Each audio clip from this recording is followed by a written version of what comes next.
Après l'engagement, Lou Jens, le capitaine du Bismarck et de la flottille, rapporta. Croiseur de bataille probablement Hood coulé. Un autre cuirassé, King George V ou Renown, avarié, viré de bord.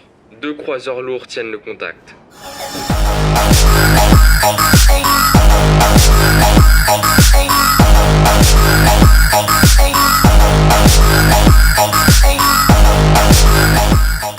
Le 24 mai, à 8h, il transmit son rapport d'avarie à l'état-major et exposa son intention de laisser le Prince Eugen, qui n'avait pas été endommagé, de poursuivre seul la mission, tandis que le Bismarck rejoindrait Saint-Nazaire pour y être réparé. En soi, une décision tout à fait rationnelle. Vers 11h, un hydravion britannique, Short Sunderland, avec un anglais absolument magnifique, informa le Suffolk et le Norfolk de la présence d'une nappe de mazout, celle du Bismarck. Malgré ses avaries, le Prince of Wallace rejoint les 2 croiseurs, mais il devait rester légèrement en retrait. À la suite de la bataille du détroit du Danemark, la Royal Navy était légèrement triggered et ordonna à tous les cuirassés présents dans la région de participer à l'interception de la flottille allemande. Toute la Home Fleet, qui était le groupe le plus important de la Royal Navy, mais qui au matin du 24 mai se trouvait encore à 650 km des navires nazis. Le Rodney, un cuirassé classe Nelson surpuissant possédant des canons de 406 mm, plus haut calibre anglais, rejoignit également la Home Fleet. Au total, 6 cuirassés, autant de croiseurs de bataille, 2 porte-avions, 13 croiseurs et 21 destroyers furent mobilisés. Pas du tout démesuré. Dans le même temps, l'amirauté ordonna aux croiseurs légers Manchester, Birmingham, je crois que c'est comme ça que ça se prononce, et Arestusa, là je sais que c'est pas comme ça que ça se prononce, de surveiller le détroit du Danemark dans l'éventualité où le Bismarck déciderait de rebrousser chemin.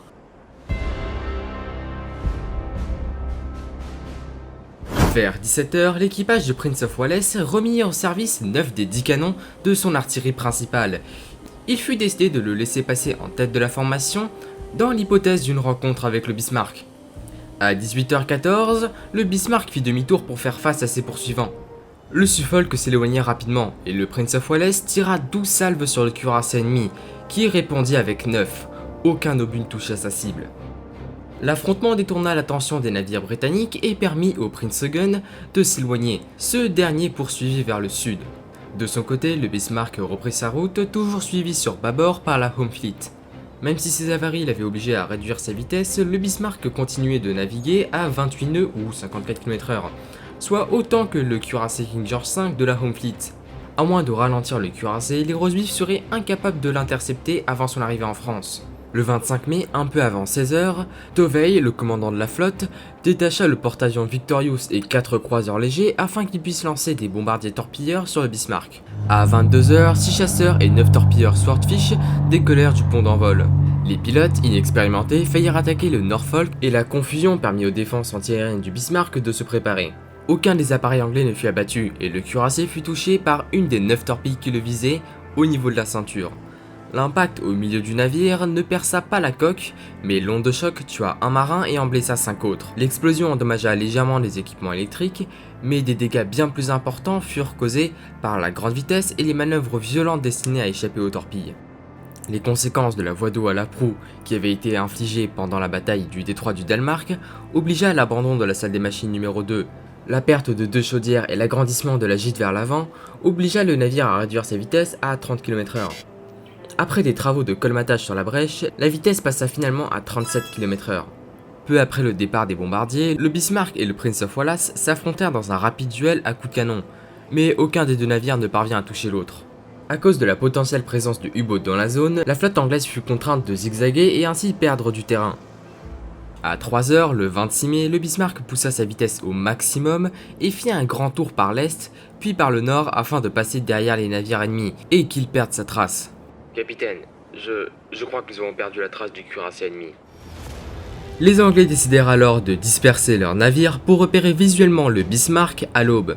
La force H, composée du porte-avions Ark Royal, du croiseur Renown et du croiseur léger Sheffield, je ne pense pas que ce soit comme ça que ça se prononce, avait quitté la base de Gibraltar après la bataille du détroit du Danemark, mais elle se trouvait encore à au moins une journée de navigation de la zone. N'ayant pas encore réalisé qu'ils avaient semé leurs poursuivants, l'équipage du Bismarck décida d'envoyer un message au quartier général qui se trouvait à Paris, mais le message fut intercepté par les Rosebifs. La détermination de la localisation de l'émetteur réalisé à bord du King George V fut incorrecte, et elle poussa les Britanniques à croire que le Bismarck avait fait demi-tour pour tenter de rejoindre l'Allemagne par le détroit entre l'Islande et les îles Féroé.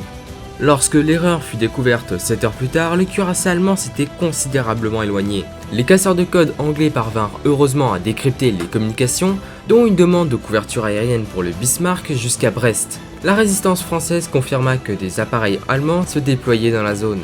Sachant ça, les Anglais envoyèrent toutes leurs forces présentes en direction du large de la Bretagne. Dirigez-vous vers la Bretagne. Si vous trouvez un cuirassé sur la route, il s'agit probablement du Bismarck. Alors engagez-le dès que possible.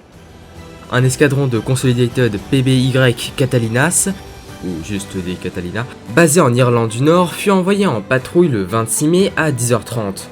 Cuirassé KMS Bismarck repéré à une distance de 1300 km de Brest. Étant donné sa vitesse, le cuirassé rejoindrait la protection des avions et des sous-marins nazis en moins d'une journée et aucun des navires britanniques n'était en mesure de le rattraper. La situation était critique pour les Anglais. Ils avaient déjà perdu un croiseur de bataille qui en plus était le Hood. Le Victorious, le Prince of Wallace, le Suffolk et le Repulse avaient été obligés de cesser la poursuite en raison du manque de carburant, tandis que le King George V et le Rodney étaient trop éloignés pour pouvoir faire quoi que ce soit.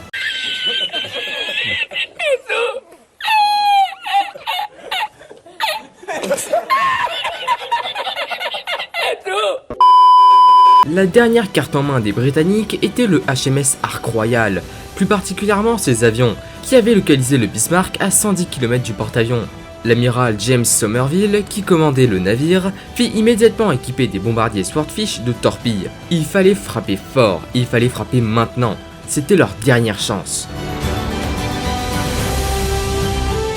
En plus de ça, il demanda au croiseur Sheffield de suivre le cuirassé ennemi, mais personne ne prévient les aviateurs. Les aviateurs recevèrent l'ordre d'engager le premier navire qu'ils croiseraient.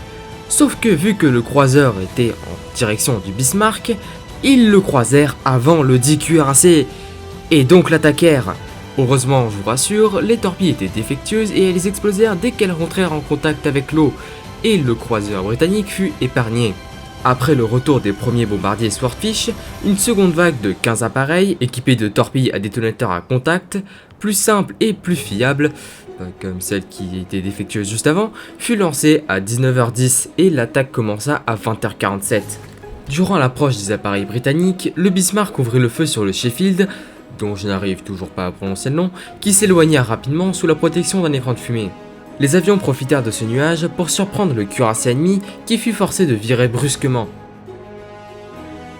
Une torpille l'atteignit sous la ceinture blindée sur bâbord, au milieu du navire. Les effets de l'explosion furent contenus par le blindage, mais elle causa quelques dégâts structurels et une petite voie d'eau. La dernière torpille à être larguée toucha le côté bâbord du navire. L'axe du gouvernail bâbord fut gravement endommagé et bloqué à un angle de 12 degrés, tandis que l'explosion causa d'importants dommages. Les tentatives de réparation du navire ayant échoué, le cuirassé Bismarck, fleuron de la Kriegsmarine, le plus puissant cuirassé jamais construit par les nazis, fut condamné à la dérive. La seule et dernière solution était d'abandonner et de saboter le navire. Mais Luftgen choisit une autre solution. Navire incontrôlable, nous combattrons jusqu'au dernier obus. Longue vie au Führer.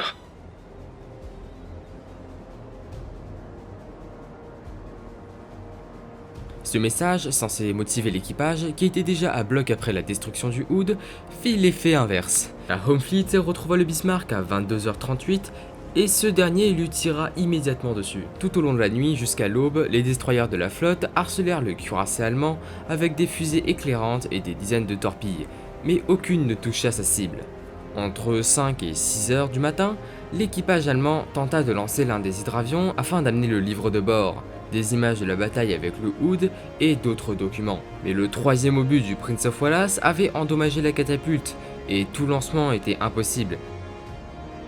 À l'aube du 27 mai, le King George V, accompagné sur bâbord par le Rodney, lancèrent leurs attaques. Ils avaient l'intention d'avancer directement sur le Bismarck avant de tourner au sud à 15 km de la cible pour progresser parallèlement au cuirassé ennemi. À 5h45, les deux navires ouvrirent le feu sur le Bismarck à 23 km de distance.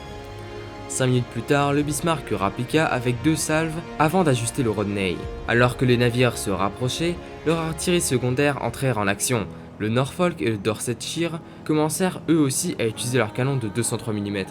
À 9h02, un obus de 406 mm du Rodney pulvérisa la superstructure avant du Bismarck, tuant plusieurs centaines de marins et endommageant gravement la tourelle avant. De plus, le tir aurait tué la plupart des officiers, dont Luf Jens, qui commandait le navire.